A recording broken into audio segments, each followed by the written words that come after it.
Olá a todos, vamos dar seguimento aqui ao nosso curso. Hoje nós vamos falar sobre aviso prévio e fazer algumas menções acerca da formalização da rescisão. Há lá um resumo disponível para vocês acerca dessas duas temáticas e vai ser necessário, a exemplo do que ocorreu com as formas de extinção do contrato de emprego, que vocês façam algumas observações a fim de atualizar esse material para esse momento posterior à reforma trabalhista. O aviso prévio, conforme vocês podem verificar no material, ele é um aviso, né? O nome já nos diz isso, que deve ser dado por uma das partes da relação de emprego à outra, no sentido de que essa parte que está dando o aviso tem a intenção de extinguir a relação de emprego. Então, o aviso prévio basicamente é um aviso. Ele é devido tanto pelo empregador ao empregado, como também pelo empregado ao empregador. Isso provavelmente vai ficar mais claro para vocês na sequência, mas também é importante que eu mencione que o aviso prévio, além dele ser esse aviso, ele também é uma verba. Nós vamos ver que há duas formas de aviso prévio, uma que é trabalhada e a outra que é indenizada. E vamos ver também em quais casos aviso prévio, é cabível. Mas é importante que vocês verifiquem que mesmo em casos onde não vai haver a fluência de um prazo de aviso prévio, pode ser que o empregador ainda assim tenha que pagar esse período para o seu empregado, certo? Mas vamos ver se isso se esclarece logo na sequência. Conforme vocês podem ver ali no nosso item 2, o aviso prévio ele é aplicável apenas em algumas formas de extinção do contrato de emprego. Mas é mais interessante que nós tentemos memorizar o caso em que ele não é aplicável, porque nos demais casos ele sempre vai ser. E o aviso prévio não tem vez no caso da justa causa. Se vocês pegarem um material que fala sobre as formas de extinção do contrato de emprego, vocês vão ver lá aqueles quadrinhos que nós colocamos indicando quais verbas são devidas em cada um dos casos. E vocês vão ver que o aviso prévio não está na listagem das verbas devidas quando dá justa causa, mas em outras hipóteses ele está. Ah, mas eu lembro disso aí, professor, e vi que na comunicação de demissão, aquilo que vulgarmente é chamado de pedido de demissão, também não há a menção do aviso prévio. Sim, não há a menção do aviso prévio ali, porque naquele caso nós elencamos as verbas rescisórias devidas pelo empregador ao empregado. No caso da comunicação ou pedido de demissão, o aviso prévio é devido sim, mas ele é devido pelo empregado ao seu empregador. Então, na justa causa, é o único caso em que nós não vamos ter aviso prévio, nem por parte do empregado ao empregador e nem por parte do empregador ao empregado. Vejam que até faria sentido, ou faz sentido, a justa causa não ter essa questão do aviso prévio, porque se eu fizesse esse aviso para o meu empregado, por exemplo, daqui a 30 dias eu vou te demitir por justa causa, eu estaria perdendo aquele requisito da imediação, aquilo que alguns juízes e doutrinadores chamam de imediatidade, né, que eu falei que está errado esse termo. Perdendo a imediação, eu já não posso mais aplicar a justa causa. Então, na justa causa não tem aviso prévio. E em alguns casos, o aviso prévio, até como verba, vai ser devido pela metade. Por exemplo, nas hipóteses do 484 e 484A. Despedida indireta mais justa causa ocasionam ou resultam na culpa recíproca, nesse caso o aviso prévio é dado pela metade, e também no acordo ou distrato, que a multa do FGTS e também o aviso prévio são devidos pela metade, certo? Então vejam, ainda que nós tenhamos aqui alguma menção acerca da previsão normativa, eu prefiro só por um instante pular um pouquinho o esquema que nós temos aqui no material para explicar para vocês que esse aviso prévio tem, além dele ser um aviso, ele tem uma duração. Ele é um período de tempo que o empregado vai continuar trabalhando, já tendo avisado o seu empregador de que vai encerrar o contrato dali a pouco, ou o contrário, que o empregado vai continuar trabalhando, já tendo o empregador avisado esse empregado de que o seu contrato vai se extinguir. O aviso prévio tem duração padrão de 30 dias. Então, qual que é o procedimento aqui para a gente falar em termos genéricos? Trabalho para a FESP não quer mais contar com os meus serviços. Ela chega lá para mim e diz o seguinte: professor Pablo, estamos demitindo o senhor. Ah, que pena, não gostaria de continuar. Enfim, falo qualquer outra coisa. Por 30 dias eu ainda ficaria trabalhando, certo? Já sabendo que ao final desse período, o meu contrato se extingue. Da mesma sorte, se eu não quisesse mais trabalhar, eu avisaria, ou seja, daria o aviso prévio ao meu empregador e continuaria trabalhando por 30 dias. Ao final desses 30 dias, o meu contrato estaria extinto, certo? Vocês vão ver, e aqui cabe até um retorno ao nosso item anterior, que o aviso prévio, em princípio, ele não é devido nos contratos por prazo determinado. Por que ele não é devido? Veja, a gente já mencionou ali do início que o aviso prévio é uma comunicação feita por uma das partes à outra, justamente da sua intenção de extinguir o contrato dali a um determinado período. Beleza. No caso dos contratos por prazo determinado ou contratos a termo, esse aviso já foi dado lá no início. Quando eu sou contratado por experiência, por exemplo, por 45 dias, prorrogáveis mais 45, para dar esse exemplo, eu já começo o meu contrato sabendo que ele tem data para acabar. Obviamente, ele pode depois acabar virando um contrato de duração indeterminada, mas tendo uma duração determinada, sem a cláusula assecuratória, que nós mencionamos lá na nossa última aula, ou em uma das aulas anteriores, sem ter essa cláusula assecuratória do direito recíproco da rescisão antecipada, não cabe falar, não tem sentido falar em aviso prévio no âmbito dos contratos por prazo determinado, porque esse aviso prévio já foi dado, entre aspas, lá no início, quando o contrato foi firmado, certo? Nos demais casos, à exceção da justa causa, nós temos o aviso prévio, que vai ser de 30 dias quando dado pelo empregado para o seu empregador e de no mínimo 30 dias quando dado pelo empregador ao empregado. Nós vamos tratar dessa questão de mínimo e máximo um pouquinho mais adiante. Há uma possibilidade, meus amores, de o meu empregador não querer que eu trabalhe durante o aviso prévio. Ele pode chegar à conclusão de que eu, eventualmente, estando já de aviso prévio, não vou render o suficiente. Vou acabar sendo desleixado porque sei, por exemplo, que o meu contrato já está para se extinguir. Ou por qualquer outra razão. Ele tem a opção de, em vez de me fazer trabalhar esses 30 dias, me indenizar esse período. Ou seja, eu não trabalho pelos 30 dias, mas ainda assim recebo o salário como se tivesse trabalhado. Eu, enquanto empregado, querendo não dar, por assim dizer, ou não querendo dar o aviso prévio para o meu empregador, eu também posso fazer isso. Mas eu não vou tirar dinheiro do meu bolso para indenizar o meu empregador. Ele vai poder, das minhas verbas rescisórias, descontar esse valor correspondente ao aviso prévio. Com isso, então, nós temos que o aviso prévio pode ser trabalhado ou não trabalhado. Não sendo trabalhado, ele vai ser indenizado, certo?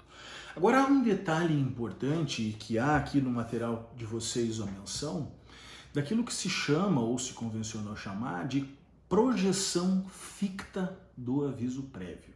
Projeção ficta do aviso prévio. Vamos ver se vocês compreendem. Imaginem que eu, empregado, estou sendo demitido hoje.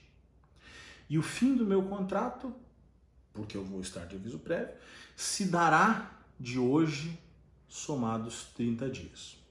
Então vamos imaginar, para ficar fácil a conta, que hoje é dia 1º de junho e o meu contrato, então, estou avisado hoje, se extingue no dia 1º de julho.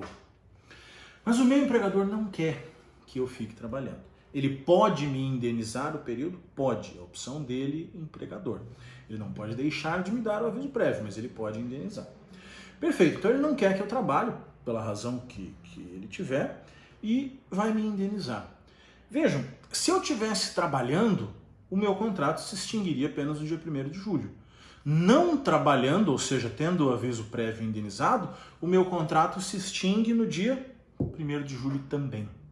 Então vejam, mesmo que não haja labor, mesmo que não haja trabalho, para todos os fins de contagem de tempo, o prazo do aviso prévio se projeta.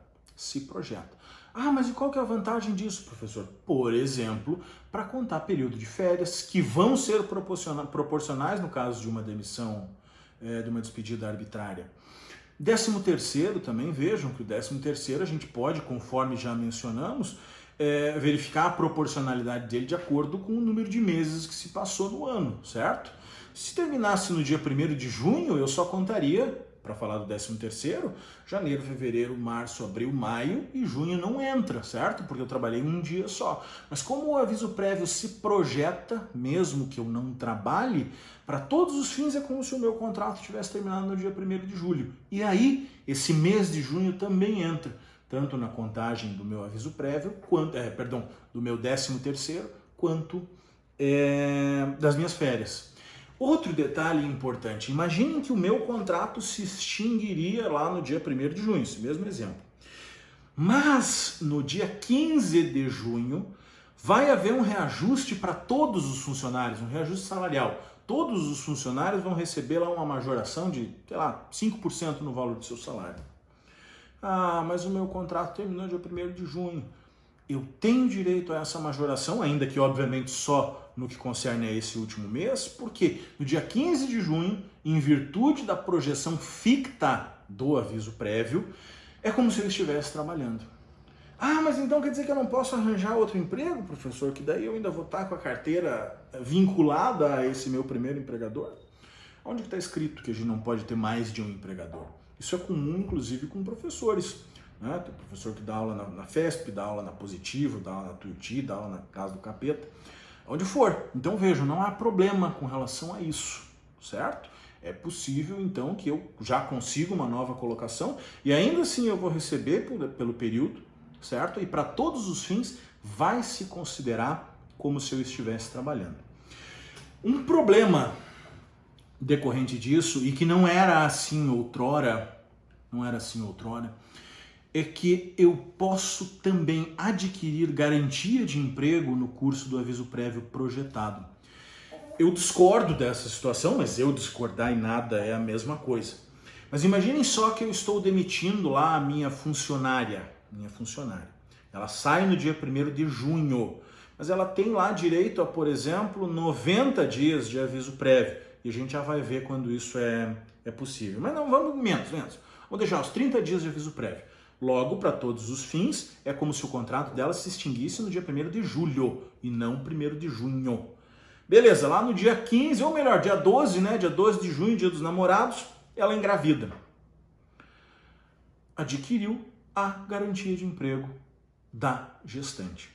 Então, ainda que não fizesse sentido, uma vez que aquele contrato já estaria extinto, como se projeta no tempo, ela tem direito à garantia de emprego. É muito provável que se vocês forem procurar jurisprudências nesse sentido, vocês encontrem no sentido oposto, dando o oposto do que eu acabei de mencionar, dando conta de que ela não teria, porque apenas as vantagens econômicas e não vantagens pessoais. Mas a jurisprudência, no seu entendimento primordialmente do TST, que basicamente é o que vai nos importar, modificou esse entendimento e deu conta de que essas vantagens pessoais que seriam adquiridas no curso do contrato, caso ele ainda durasse, mas só não durou porque o aviso prévio foi indenizado, elas atingem, sim, o empregado. Enfim, é o que acontece. É importantíssimo, na verdade, eu acho que uma das principais coisas que nós temos com relação ao aviso prévio é entender essa questão da projeção ficta. Por que ficta? Porque é uma ficção. A gente sabe que o contrato terminou no dia 1º de junho, mas para todos os fins, inclusive para a anotação lá na carteira, vai ser 1º de julho, certo? Então esse é um detalhe bastante importante. E o que acontece se eu não der o aviso prévio para o meu empregador ou para o meu empregado? Acho que já mencionei isso aqui para vocês. Mas se o empregador com R lá no final, não der o aviso prévio para o meu empregado, eu vou ter que pagar esse mês ou esse período indenizado, certo? Quando da rescisão do contrato. E no caso do empregado, se não der para o seu empregador, vai ser passível de desconto no âmbito das suas verbas rescisórias. É interessante que nós vejamos, e aqui seguindo agora sim a nossa linha do resumo, que de acordo com a súmula 276 do TST, e ela nem precisaria dizer isso, embora ela complemente, e aí se torna importante, o aviso prévio é indisponível. É indisponível. Veja, por que ele é indisponível? Ele é indisponível porque ele é um direito trabalhista, e nós já vimos isso reiteradas vezes, de que os direitos trabalhistas são indisponíveis. Mas os direitos trabalhistas do empregado. O empregador, eventualmente, pode abrir mão desse direito. Dificilmente o faria, mas pode acontecer. Ah, meu empregado, você me pediu demissão, você teria que cumprir o aviso prévio ou então me indenizar por meio de desconto nas suas rescisórias com relação a esses 30 dias. Mas olha, eu sou muito gente boa, eu gosto de ti, então toma aqui esse valor a mais, segue teu caminho, certo? É possível fazer isso. Não é possível, contudo, o contrário, o empregador chegar para o empregado e dizer, não, puxa, abra mão do seu aviso prévio, porque eu já vou te pagar as outras verbas rescisórias, então eu não vou querer gastar mais uma remuneração, tal. Isso, infelizmente, ou felizmente, tanto faz, é possível. Vejam o texto da súmula 276, contudo. O direito ao aviso prévio é irrenunciável pelo empregado, ou seja, conforme eu falei, pode ser renunciado pelo empregador. O pedido de dispensa de cumprimento não exime o empregador de pagar o valor respectivo, salvo comprovação de haver o prestador dos serviços obtido novo emprego. Puxa, como é que é isso? A mens legis, a intenção por trás do aviso prévio, ainda que ele também seja uma verba, conforme nós falamos, mas a intenção original da situação é um período em que o empregado pode buscar uma nova colocação e o empregador pode buscar um substituto para esse empregado que está deixando os seus quadros. Perfeito. Então vejam, imaginem que o empregado diz para o seu empregador, eu não quero o aviso prévio, eu não quero receber esse aviso prévio porque eu já consegui lá, eu já tenho outra coisa para fazer. O empregador, ainda que haja esse pedido de dispensa, vai ter que pagar, salvo se essa outra coisa que ele tem para fazer seja um outro emprego. Sendo um outro emprego, o empregador não vai precisar pagar um aviso prévio. Por que eu frisei e usei lá de início mencionando outra coisa para fazer? Porque se o cara simplesmente largou o emprego e quis virar youtuber e chegou, não quero meu aviso prévio, ou foi trabalhar no Rap, ou sei lá, eu quis advogar, que nós somos profissionais autônomos, né? Ele ainda assim tem direito ao seu aviso prévio. Mas se ele tiver conseguido um outro emprego, vejam, não relação de trabalho lato sensu, mas no estrito sensu uma relação de emprego, com carteira assinada e tudo mais, aí sim o seu empregador vai se eximir da responsabilidade ou da obrigação de pagar esse aviso prévio para o empregado. De outra forma, ele é indispensável e indisponível para o empregado. O empregador, caso queira, pode permitir que o seu empregado, não receba esse valor ou não tenha o desconto desse valor, Certo? Seguindo aqui com o nosso esquema, é importante que nós entendamos aquilo que eu disse para vocês agora há pouco, de que a função básica do aviso prévio é dar ao empregado a possibilidade de buscar uma recolocação. Justamente por isso, quando o aviso prévio é dado pelo empregador ao empregado, há uma redução da sua jornada. A jornada nesse período de 30 dias é reduzida em 2 horas. justamente para que ele, empregado, possa eventualmente sair mais cedo ou chegar mais tarde e nesse tempo está procurando aí uma nova relação de emprego. Ele empregado tem a opção, não o empregador, o empregado, tem a opção de trocar essa redução de 2 horas em todos os dias por 7 dias no total dos 30. Então ele, empregado, chega e diz, bom, eu estou no aviso prévio, eu vou trabalhar por esses 30 dias, mas escute, em vez de reduzir 2 horas cada um desses dias, eu prefiro que no final eu fique 7 dias a menos. É possível. A escolha é do empregado. Ele que vai escolher se fica 2 horas a menos em cada um dos dias ou se vai ficar 7 dias a menos daí trabalhando o normal. É o caso, imagine um cidadão lá que trabalha 8 horas, no período de aviso prévio ele vai trabalhar só 6. Mas ele vai continuar recebendo como se estivesse trabalhando por 8 horas, certo? E inclusive há aqui a menção no material de vocês, da súmula 230 do TST, de que é vedado ao empregador pagar essas 2 horas, por exemplo, como se fossem horas extras. Se o empregador fizer isso, considera-se que aquele mês não foi um mês de aviso prévio, porque o aviso prévio tem que ter essas 2 horas a menos ou 7 dias a menos. Se o empregador pagar como extra, por exemplo, o cara ganhava lá R$100 por dia, em vez de ele continua ganhando R$100 por dia, mas em vez de trabalhar 6 horas, ele está trabalhando 8. E o empregador vai lá e paga essa 7ª e 8ª hora como extra, certo? Vai se considerar que esse período de 30 dias não foi um aviso prévio, porque no aviso prévio tem que haver uma redução da jornada, e não o acréscimo, certo? E nem a manutenção da jornada idêntica ao que seria antes. Beleza.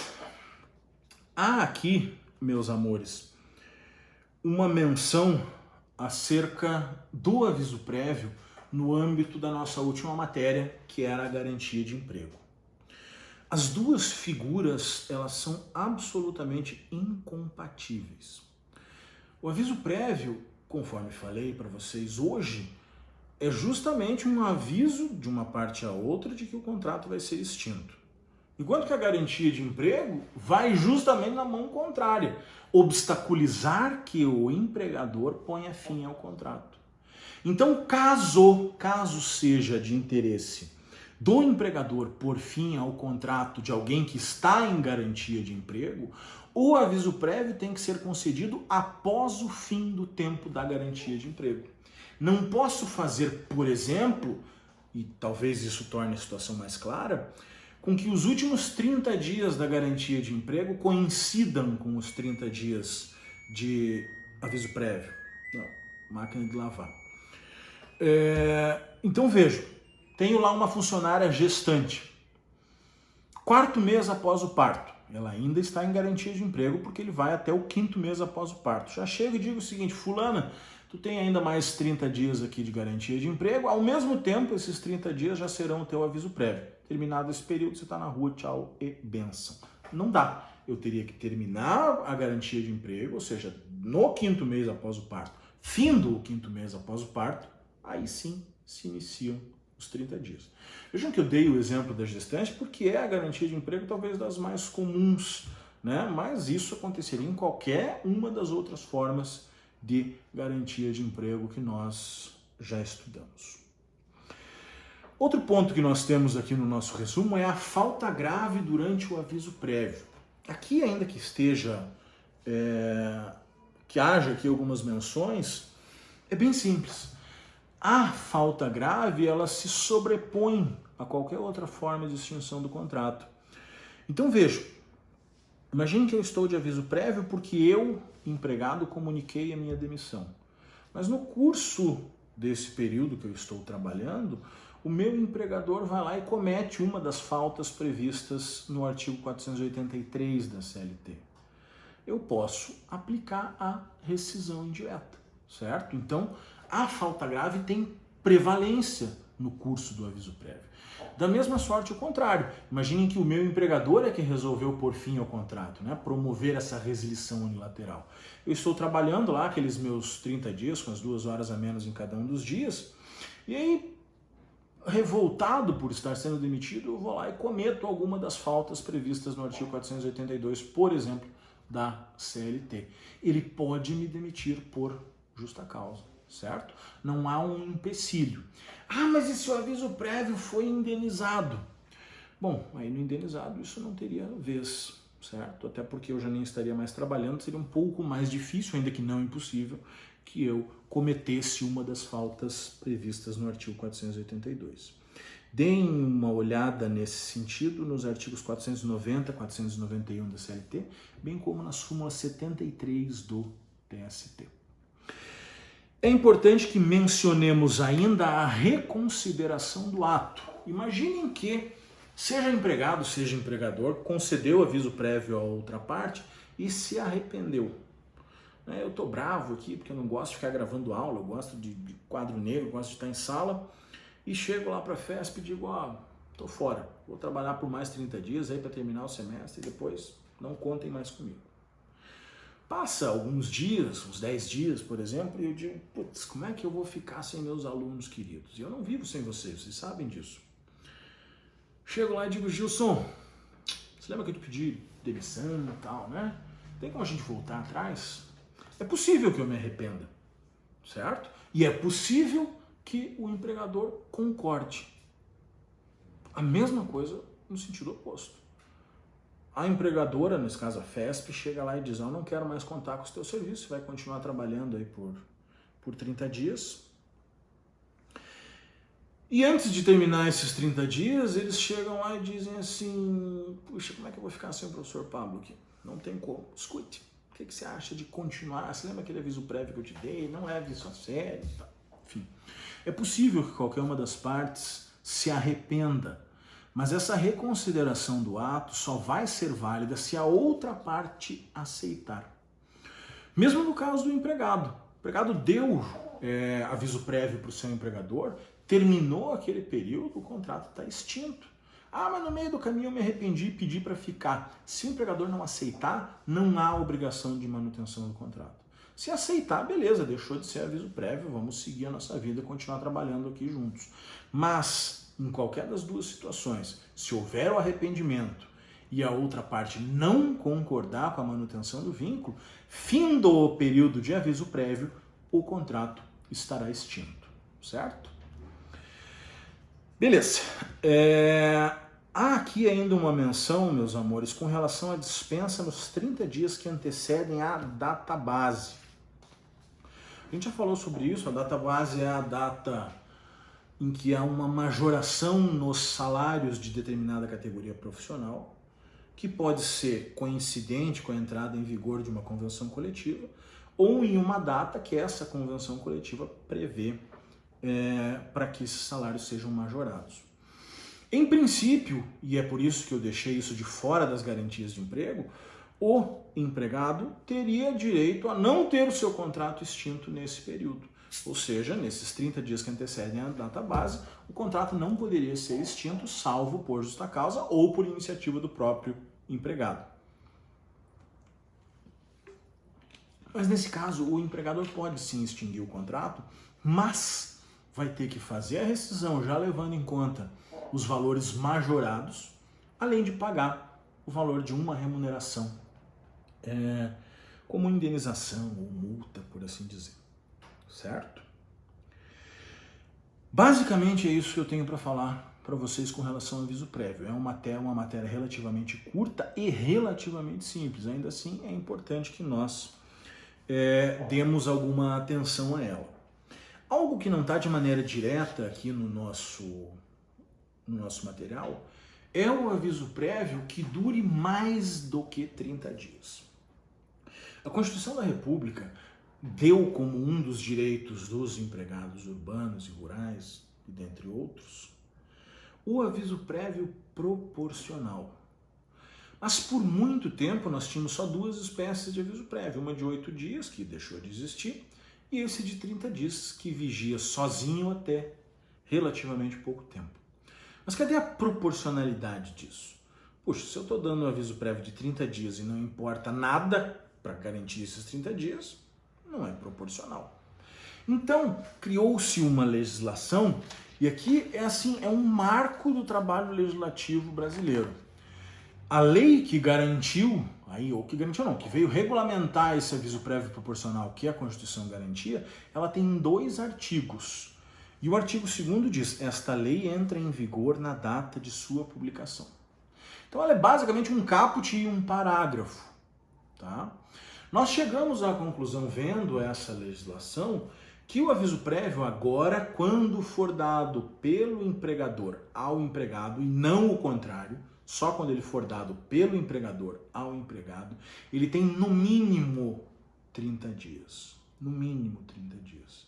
E vão ser acrescidos 3 dias nesse período para cada ano de contrato que o empregado manteve com esse empregador. Eu vou ler aqui o texto legal para vocês, só para a gente na sequência comentar. Artigo 1º. O aviso prévio de que trata o capítulo tal da CLT será concedido na proporção de 30 dias aos empregados que contem até 1 ano de serviço na mesma empresa. Parágrafo único. Ao aviso prévio previsto nesse artigo, serão acrescidos 3 dias por ano de serviço prestado na mesma empresa, até o máximo de 60 dias, perfazendo um total de até 90 dias. Então veja, só isso que a legislação disse, tá? Então a gente já sabe que se o cara trabalhou até 1 ano, o aviso prévio dele é 30 dias. Tendo trabalhado 1 ano e 1 dia, o aviso prévio dele já é de 33 dias. Trabalhou 2 anos e 1 dia, 36. E assim sucessivamente, certo? Para cada ano a mais que ele trabalhe, ele vai ter direito a 3 dias a mais de aviso prévio. Veja, essa é a lógica que qualquer um faria lendo exatamente o texto da lei. Mas ela deixou uma série de perguntas sem resposta. Por exemplo, se o cara trabalhou cravado 1 ano, exatamente 1 ano, ele tem direito aos 30 dias ou 33? Está dizendo que até 1 ano. Que 1 ano e 1 dia é 33 faz sentido, mas e 1 ano exatamente? Enfim, outra dúvida. Imagine que o cara trabalhou lá por 30 anos, vai ser demitido. Vai ter direito a 90 dias de aviso prévio. Se ele quiser reduzir 2 horas por dia, fica fácil. Mas e se ele, em vez de reduzir as 2 horas, quiser reduzir o número de dias? Quando era 30 dias, ele podia reduzir 7. Agora, sendo 90, ele vai poder reduzir 21. Enfim, isso não foi mencionado.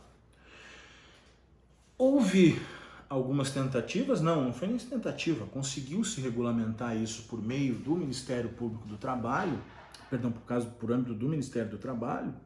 E aqui no Brasil a gente tem uma característica, né, estranha há muito tempo, quase todo mundo legisla aqui mesmo, o executivo, o judiciário e tal. Se bem que nesse caso é plenamente injustificável, vez que quando o legislativo legislou desse jeito aqui tão cego.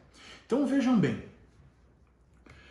o que se entendeu, primeiro, esse aviso prévio proporcional é só devido pelo empregador ao empregado, isso aí já estava claro.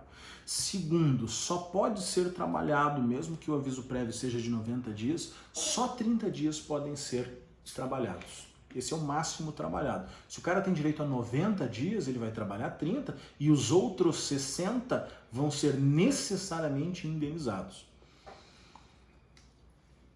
Esses primeiros 30, então, podem ser indenizados ou trabalhados. Se for trabalhado, vai ter aquela questão da redução das 2 horas ou de 7 dias. De um jeito ou de outro, o que restar até completar o total, seja só 33 ou seja até o 90, vai necessariamente ser indenizado, certo? Então, a gente precisou de algum tempo, hoje eu já conto a história no final, mas assim que essa legislação entrou em vigor, houve bastante confusão, inclusive principalmente para as empresas que gostavam ou que queriam, né, que gostariam de seguir o que a legislação diz, né, sem tolher aqui nenhum direito do seu empregado. Então, basicamente é isso que eu tinha para mencionar para vocês com relação ao aviso prévio, Já antecipo para vocês que nós não teremos na nossa avaliação perguntas com relação ao aviso prévio proporcional. A gente vai se manter com relação ao aviso prévio em termos mais gerais, por assim dizer. Mas é importante que nós ainda sigamos aqui E vamos voltar a falar um pouquinho do aviso prévio no que concerne à formalização da rescisão. Talvez vocês aí, por experiência pessoal, devam lembrar que antes da reforma trabalhista, os contratos que tinham duração de mais de um ano tinham que ter a sua extinção e o pagamento das correspondentes verbas rescisórias homologados pelo sindicato da categoria profissional. Se não houvesse o sindicato, poderia haver a participação de qualquer outro ente que lhe fizesse as vezes. A gente tem a listagem aqui antiga do 477, por exemplo, Ministério Público, Defensor Público, Juiz de Paz, enfim, um monte de gente aqui podia fazer essa homologação. Hoje, pós-reforma trabalhista, essa homologação da extinção do contrato não é mais exigida. Significa que ela não pode ser feita? Não, significa que ela não é mais obrigatória, certo? Então não há mais nenhum tipo de problema se o empregador não levar essa homologação ao sindicato para fazer, essa rescisão ao sindicato para fazer a homologação. Não acabaram, contudo, todas as formas de homologação e muita gente esquece disso. O artigo 500 da CLT, vai mencionar que o contrato de emprego da gestante, quando extinto por demissão dela, ela comunicando a demissão, deve, independentemente da duração, passar por homologação. Isso é um problema grande, cara, porque em muitos casos a gente tem gestantes comunicando a sua demissão, o empregador vai lá, bom, puxa, eu não podia mandar por despedida arbitrária, mas ela pedir demissão pode, aceita e tá tudo bem, e lá na frente acaba recebendo uma reclamatória trabalhista buscando indenização correspondente ao restante do período de garantia de emprego. E ganham e tem sentido em ganhar, porque essa demissão, essa comunicação de demissão, ela só vai ter validade se a extinção do contrato, ainda hoje pós-reforma, for homologada pelo respectivo sindicato ou por alguma dessas entidades que possam fazer às vezes. Eu vou adiante até, e se fosse o caso de vocês terem um cliente onde coubesse a vocês dar um aconselhamento, eu sempre digo para os meus clientes que todos os empregados portadores de garantia de emprego tenham os seus pedidos de demissão, caso assim eles procedam, embora seja raro, homologado pelo sindicato da categoria. Tá? Mas a legislação exige isso com relação às gestantes. Mesmo pós-reforma? Sim, mesmo pós-reforma. Então vejam que esse nosso tema de formalização da rescisão, ele praticamente acabou. Ele ficou restrito a esse caso. Na hipótese de uma rescisão de contrato, é firmado um termo que nós chamamos de TRCT, termo de rescisão de contrato de trabalho, que outrora, como eu disse, deveria necessariamente ser homologado pelo sindicato da categoria profissional, caso esse contrato tivesse durado mais de um dia, mais de um ano. E ainda hoje, e antes já era assim, qualquer duração, caso houvesse comunicação de demissão por parte da empregada gestante. Certo. Esse TRCT, sem homologação, antes não tinha validade, hoje ele tem validade, certo? Ele ainda precisa existir, o que não é mais exigida é a homologação. Joia, então resolvi demitir o meu empregado, tenho que pagar as verbas rescisórias, ou ele se demitiu, tenho que pagar as verbas rescisórias. Qual é o prazo para pagamento das verbas rescisórias? Antes da reforma, nós tínhamos dois prazos. Se o aviso prévio fosse indenizado, eu tinha 10 dias para pagar as verbas rescisórias. Se o aviso prévio fosse trabalhado, um dia útil. Né? O cara trabalhou aqueles 30 dias, um dia útil depois disso ele receberia o aviso prévio. Hoje, pós-reforma trabalhista, o prazo se unificou. É sempre 10 dias. 10 dias do quê? Da comunicação da demissão nos casos do indenizado ou do fim do contrato, do período de trabalho, caso ele seja trabalhado, certo? Então vai ser sempre 10 dias.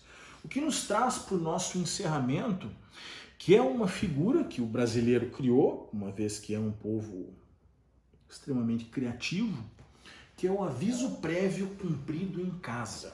Não sei se vocês já ouviram falar nessa questão do aviso prévio cumprido em casa. Mas vejam bem, imagine que o empregador chega para o empregado e diz assim: Zé, não vamos mais contar com os teus serviços. Puxa, mas que pena. Pois é, mas a gente vai pagar todas as tuas verbas rescisórias. Mas faz assim, olha só. Você teria que trabalhar os 30 dias do aviso prévio, sabe como é que funciona? Ah, sei. Eu vou dizer o seguinte, você fica em casa esses 30 dias. Fica em casa lá assistindo TV, e ainda assim a gente vai te pagar como se estivesse trabalhando. O cara chega em casa e diz para a esposa: puxa, o seu fulano me demitiu, mas é um grande homem. Vai me deixar em casa e eu vou receber como se estivesse trabalhando. Isso, meus amores, é fraude. O aviso prévio cumprido em casa é fraude. Ah, mas por quê, professor? Veja, se o empregador não quer que o empregado trabalhe nesse curso do aviso prévio, ele tem que pagar, ele indeniza. Admitindo que ele indenizasse, foi demitido hoje. Quanto tempo ele tem para pagar as verbas rescisórias? 10 dias de hoje. Agora esse do trabalhado, que não é trabalhado, é cumprido em casa, passa os 30 dias e dali ele tem mais 10. Que é o que ele teria se trabalhasse, né? Vamos voltar lá nos prazos. Se extinguiu o contrato hoje, beleza. Aviso prévio indenizado, 10 dias de hoje para pagar as verbas rescisórias. Ah, é aviso prévio trabalhado. Ele vai trabalhar os seus 30 dias, 10 dias depois disso ele recebe as suas verbas rescisórias. Se vem essa história do aviso prévio cumprido em casa, o empregador, em vez de 10 dias que ele teria, ele está ganhando 40 no total, né? Ou seja, está ganhando mais 30 para além daquilo que a lei lhe faculta, certo?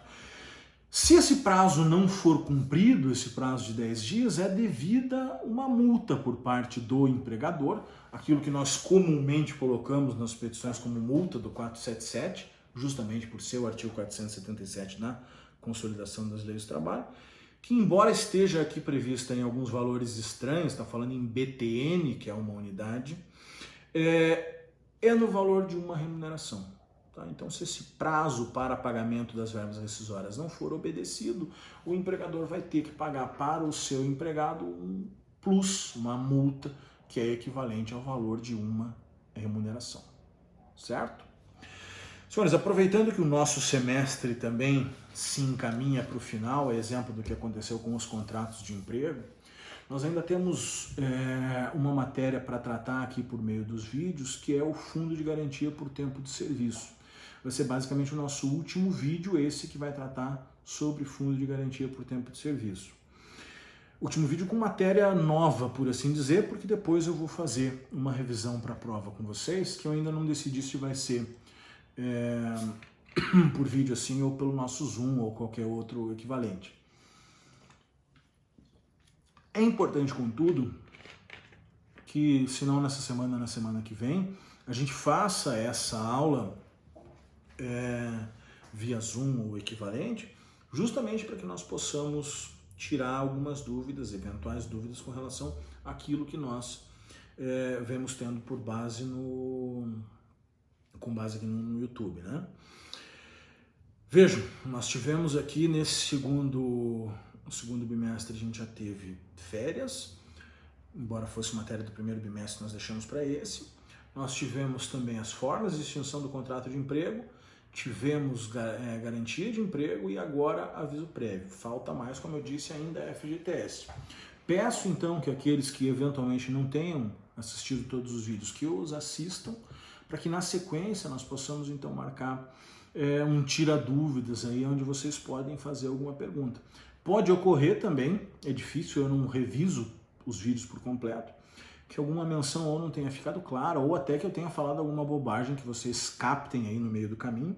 Então eu peço, por favor, a ajuda de vocês nesse sentido, que não só para mim, mas primordialmente para vocês, certo? Então, encerramos por hoje, assistam os vídeos e, na sequência,